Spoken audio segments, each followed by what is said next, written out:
I'm a law student at American University.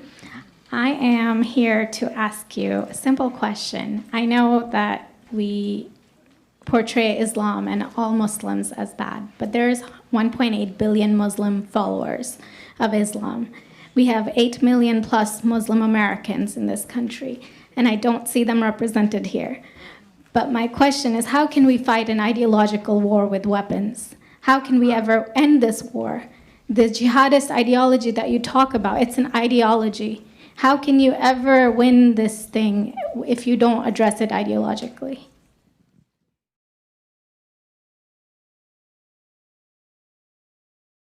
Great question. I am so glad you're here, and I am so glad you brought that up because it gives us an opportunity to answer.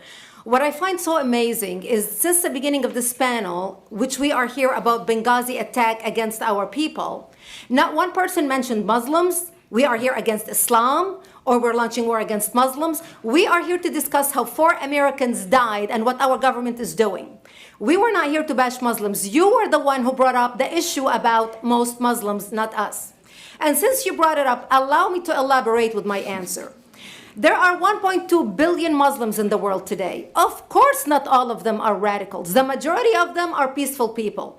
The radicals are estimated to be between 15 to 25%, according to all intelligence services around the world. That leaves 75% of them peaceful people. But when you look at 15 to 25% of the world Muslim population, you're looking at 180 million to 300 million people dedicated to the destruction of Western civilization. That is as big of the United States. So why should we worry about the radicals, 15 to 25%? Because it is the radicals that kill. Because it is the radicals that behead and massacre. When you look throughout history, when you look at all the lessons of history, most Germans were peaceful. Yet the Nazis drove the agenda. And as a result, 60 million people died. Almost 14 million in concentration camps. 6 million were Jews. The peaceful majority were irrelevant. When you look at Russia, most Russians were peaceful as well.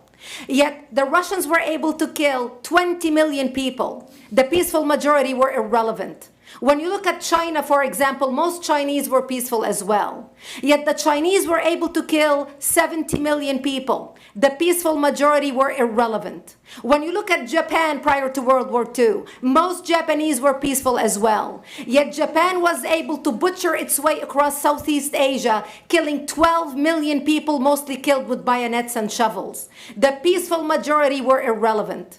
On September 11th in the United States, we had 2.3 million Arab Muslims living in the United States.